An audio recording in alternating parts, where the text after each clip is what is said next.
Esta historia es una de las más extrañas experiencias que me sucedieron en la casa que viví hace algunos años.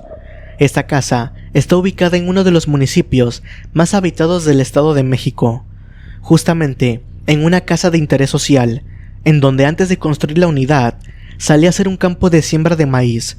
En 2015, mi esposa y yo decidimos hacer el trámite para la compra de una casa nueva de interés social. Ese mismo año, después de un par de meses, nos comunicaron que habíamos sido elegidos para adquirir una casa con la empresa. Todo estaba sucediendo de la mejor manera, pues teníamos la ilusión de adquirir nuestra propia casa. Un par de meses después, nos marcaron por teléfono para asistir a una reunión y entregarnos las llaves de nuestra nueva casa. Por supuesto, no dudamos ni un minuto en asistir, y se notaba en nosotros la felicidad que caracteriza a una persona cuando recibe una buena noticia o una gran sorpresa. Una semana después, decidimos mudarnos a la nueva casa. Comenzamos con pocos muebles, pero poco a poco fuimos comprándolos y haciéndonos de nuestros aparatos electrónicos también. Aproximadamente 3 meses después de haber llegado a dicha unidad, ya nos habíamos adaptado y establecido por completo. La casa que adquirimos tenía 4 recámaras. Solo éramos mi esposa, yo y nuestra hija, que apenas venía en camino, pues mi esposa tenía algunos meses de embarazo y por la misma situación a veces tenía algunos antojos. Por eso mismo, cada fin de semana compramos dulces, golosinas o helado, pues tanto a ella como a mí se nos antojaban. Un día regresando de hacer la despensa, aproximadamente a mediodía, y con el calor que caracteriza la primavera, decidimos comer un poco de helado, pues es importante mencionar que a mí en lo particular me provoca sueño, sí, como en grandes cantidades, por lo cual decidimos solamente comer unos cuantos gramos. Guardamos de nuevo el helado en el congelador para poder comer los días posteriores un poco más. Llegó la hora de ir a dormir, pues era domingo y el fin de semana ya había terminado, por lo cual al siguiente día comenzaba el horario laboral. Nos levantamos muy temprano el día siguiente, nos preparamos para irnos a trabajar y aproximadamente a las 6 de la mañana salimos de nuestro domicilio con rumbo a nuestro trabajo. Cabe mencionar que en ese tiempo pasaba a dejar a mi esposa a su trabajo, pues quedaba de paso por el camino que yo tomaba hacia el mío. Ambos terminábamos nuestra jornada laboral a las 2 de la tarde. Por lo tanto, vuelvo a pasar por mi esposa al lugar en donde trabaja, para posteriormente comprar la comida e irnos a nuestra casa. Ese día llegamos a nuestra casa como todos los días y le pedí a mi esposa que me sirviera un poco de helado para tranquilizar un poco el calor que sentía en el cuerpo. Mi esposa alegremente dijo que sí, pues ella también tenía ganas de un poco. Unos segundos después, mi esposa me llamó fuertemente a la cocina y un poco alterada, por lo cual asistí rápidamente y le pregunté qué sucedía. Un poco preocupada y muy confundida, me dijo que ya no había ni una gota de helado. Sin embargo, el recipiente estaba bien tapado y en el congelador, pero por dentro estaba vacío. Un poco incrédulo, le dije que eso no era posible. Abrí el congelador y a su vez el recipiente, y efectivamente no había nada de helado. Para eliminar un poco la tensión que existía por esta situación, le dije en tono de broma que seguramente ella había venido y se lo había acabado, pero en lugar de reírse por mi broma, me volteó a ver con cara de molestia y con una mirada asustada, diciéndome que eso no era posible, que desapareciera solamente de la nada todo el helado, pues sabía perfectamente que ninguno de los dos pudo haber sido quien se lo comió, mucho menos nuestra mascota, que era un perro de raza pequeña y que sabíamos que de ninguna forma podía tener acceso al congelador. Instantáneamente le dije a mi esposa, lo más seguro es que tuviéramos duendes en la casa. En ese preciso momento se escuchó que cayeron canicas del cuarto de estudio que estaba en la 3ª planta. Corriendo, subí a ver qué pasaba, pues pensé que se había metido algún gato o que había alguien en ese cuarto. Unos segundos después, llegué a él, lo abrí y me di cuenta que no había nadie ni nada, absolutamente. Todas las cosas estaban acomodadas como siempre lo estaba, nada fuera de lugar, y mucho menos había canicas tiradas en el piso. Automáticamente fui al otro cuarto a revisar, pues pensé que si en ese no había sucedido nada, Probablemente en el otro sí. Mi sorpresa fue que cuando entré al otro cuarto, todo estaba perfectamente acomodado y en silencio. Entonces bajé rápidamente las escaleras y le dije a mi esposa que no había nada, que probablemente había pasado en las casas aledañas. En ese momento, mi esposo me recordó que ninguna de las dos cosas que se encontraban a los lados no habitaba nadie. Preparamos para comer, dejando un poco de lado lo sucedido, para retomarlo después de la comida. Mientras comíamos y veíamos la televisión, se escucharon unos pasos corriendo de un extremo del pasillo al otro en la tercera planta. Pero los pasos no eran de un adulto, sino eran como de un niño o de una mascota muy grande. Al escuchar eso, mi perro se levantó del lugar donde estaba y se echó a mis pies. Dejé de comer y subí rápidamente al pasillo para saber qué sucedía. Unos escalones antes de llegar, escuché que la puerta del cuarto de estudio se azotó bruscamente, como si hubiera entrado un viento bastante fuerte. Corrí para dirigirme al cuarto y observé que algunas cosas estaban fuera de su lugar. Algunos libros desacomodados.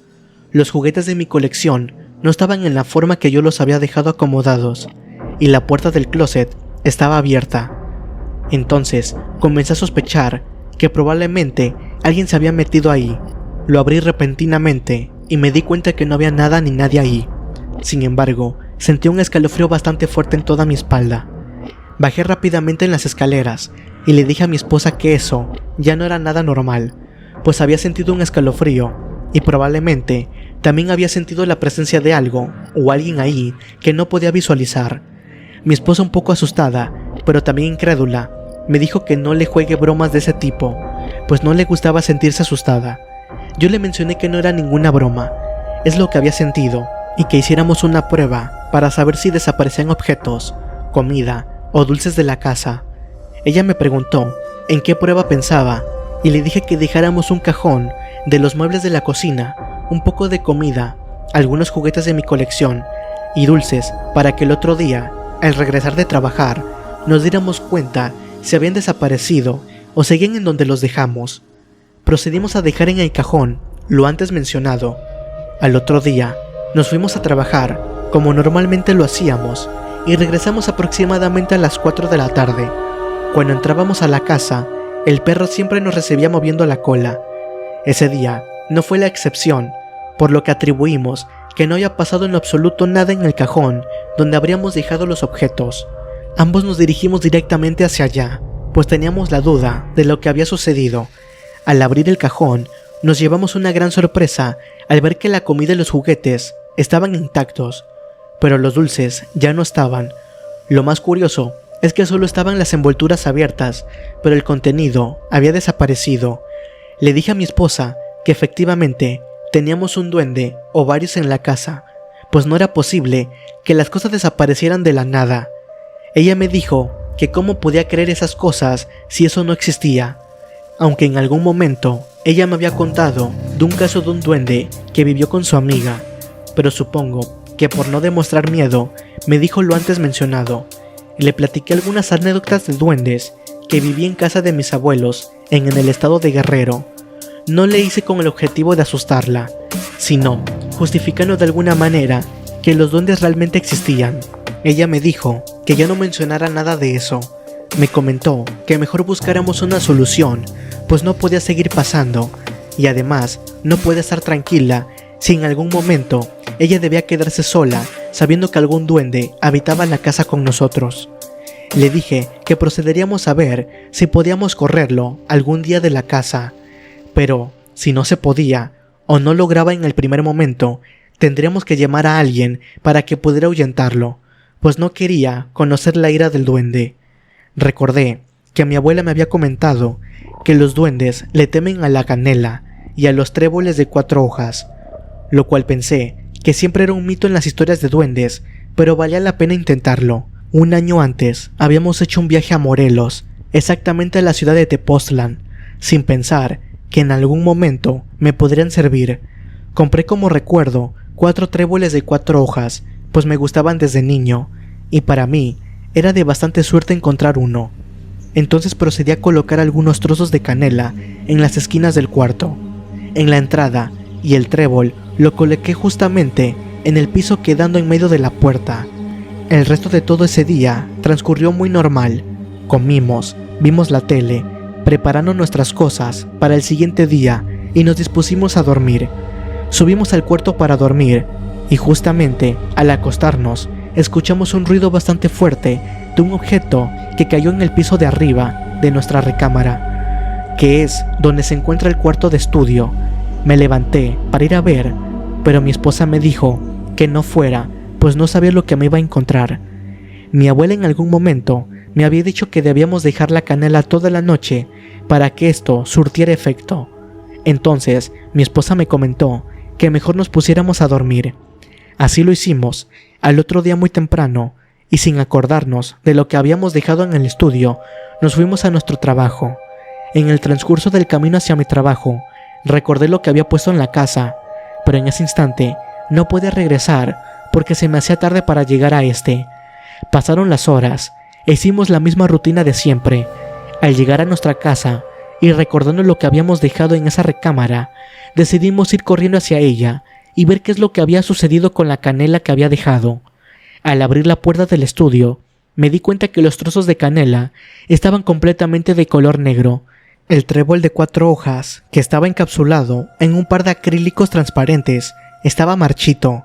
En el escritorio había una nota en un pedazo de hoja escrito con un tipo de letra bastante extraño, y que después de estar observando mucho tiempo, me di cuenta que lo que había era un insulto. Bajé con esta nota rápidamente hacia la cocina, pues mi esposa estaba haciendo de comer y se lo mostré. Le dije que esto es lo que había encontrado en el escritorio. Por supuesto no me creyó, porque pensó que yo lo había escrito. Sin embargo, le dije que no era posible, pues el tipo de letra que estaba ahí era muy diferente al mío, y aunque yo tratara de cambiar mi tipo de letra, no podría mantener el mismo estilo por más de una palabra, pues como todos sabemos, es difícil modificar nuestra letra y realizar un texto o escribir varias palabras con exactamente el mismo tamaño y el mismo tipo, y más si es la primera vez que lo realizas con la letra nueva. Mi esposa me entendió la explicación y se dio cuenta que era cierto lo que yo le había dicho. Me preguntó qué decía y le dije que era un insulto. Si veía detenidamente, podía ir leyendo cada una de las letras. Pasó unos segundos viendo la frase escrita y se dio cuenta que efectivamente decía un insulto. A partir de ese día, no nos volvió a pasar nada extraño durante algún tiempo, pero en el transcurso de algunos meses, nos dimos cuenta que había otro duende en la casa, pues un día llegando de visitar a los papás de mi esposa, y ya con mi hija en brazos, abrí la puerta de la casa, metí las maletas que traíamos en nuestro auto. Al entrar a la sala y voltear hacia las escaleras, vi que alguien se asomó rápidamente. Era una figura bastante pequeña. No pude ver su cuerpo, ni su rostro, solamente vi la silueta, porque escapó muy rápido. Me regresé a mi auto y le dije a mi esposa que espere un momento, pues había alguien en la casa. Rápidamente se subió con mi hija al auto. Yo saqué de la cajuela una llave de cruz con la que se cambiaban las ruedas en caso de tener una pinchadura. Me armé de valor y subí para buscar en cada cuarto si había alguien. Busqué en cada uno de los cuartos sin encontrar a nadie. Bajé hacia el auto y le dije que ya podían entrar a la casa, que estaba segura. Mi esposa entró un poco desconfiada y me preguntó qué pasaba con mi perro, pues no lo había visto. Recordé que tampoco lo había visto cuando había realizado la inspección. Entonces subí rápidamente a la recámara donde dormíamos, pues mi perro tenía su cama a un lado de la nuestra, entre la cama y la ventana. Mi perro estaba ahí, pero estaba echado en posición fetal y temblando de miedo. Le llamé por su nombre, me volteó a ver, movió un poquito su cola y fue hacia mí chillando. Lo cargué, lo acaricié perfectamente, seguro de que no me contestaría. Le pregunté qué pasaba y que por qué estaba tan asustado. Pareciera que el perro había entendido, pues con un chillido quiso bajarse de mis brazos y caminó hacia las escaleras que subían al tercer piso. Me dirigí hacia allá y empezó a ladrar. Cuando comenzó a subir las escaleras, él se quedó en la parte de abajo y yo continué para revisar de nuevo los cuartos que estaban hasta ese piso. Entré nuevamente al estudio y me di cuenta que en la ventana con la humedad se presentaba por el empañamiento de un lugar cerrado, sin ventilación y bastante caluroso. Se marcaba un rostro en ella que parecía un anciano, con una sonrisa macabra y una mirada fija. A pesar de que la imagen era tan nítida, Curiosamente, se alcanzaban a distinguir los rasgos de sus ojos y de su boca. Con miedo, tomé un trapo del escritorio y limpié la ventana. En el momento que lo hice y le di la espalda al closet, se escuchó que la puerta de este se azotó fuertemente. Di un brinco bastante grande, pues realmente me asustó, y volteé a ver qué sucedía. Dudosamente me acerqué al closet y al abrir poco a poco la puerta, nuevamente no encontré nada, pero había un olor bastante fuerte y muy desagradable dentro de este. Parecía un olor a carne podrida. Rápidamente cerré la puerta y le dije a mi esposa que nos fuéramos de ahí para buscar algo de ayuda. Acudimos a casa de mi madre para encontrar a mi hermana, pues ella sabía de un señor que podía ayudarnos con nuestro caso. Le comentamos a mi hermana todo lo sucedido y no dudó en ayudarnos en ningún momento.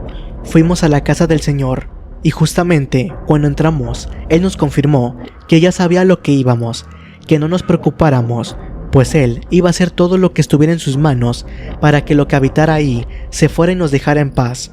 En una breve entrevista, le comenté al señor lo que había hecho anteriormente con la canela y con el trébol, y me dijo que había hecho lo correcto.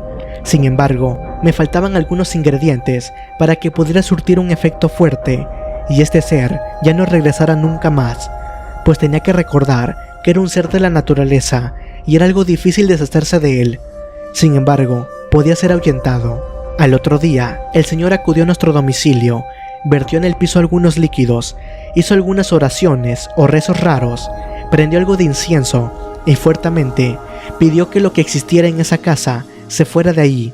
Unos minutos después, se escuchó un golpeteo en la ventana del cuarto del estudio y quise subir corriendo para ver qué pasaba. Sin embargo, el señor me dijo que no fuera. Probablemente ese ser quería que pensáramos que ya se había ido para poder seguir aquí, pero a poco se estaba debilitando por todo lo que había puesto en el cuarto de estudio. Yo le pregunté si podía ser el mismo ser que hace algunos meses había ahuyentado. Él me dijo que sí era el mismo, pues que por lo que le conté, era un duende que le gustaban los dulces y que sabía perfectamente que en esa casa siempre había, y además que como mi hija era muy pequeña y no estaba bautizada, el duende quería saber si de alguna forma podría llevársela con él. Entonces me dio una medalla para colgársela en el cuello de mi hija. Aparte, nos dio algunas indicaciones de qué teníamos que hacer en los días posteriores para que este ser se fuera de la casa. Hicimos todo al pie de la letra y solo en un par de días nos dimos cuenta de que ya nada raro pasaba.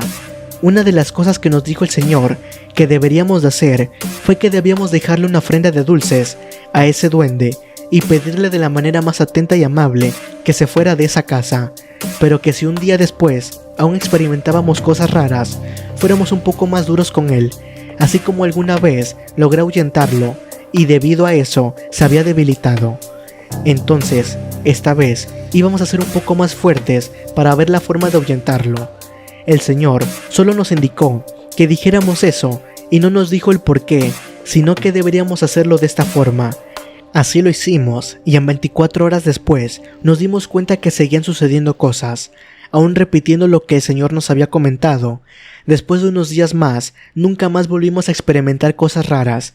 Mi perro se veía más tranquilo cuando llegábamos y volvió a recuperar la alegría que tenía antes de que todo esto sucediera.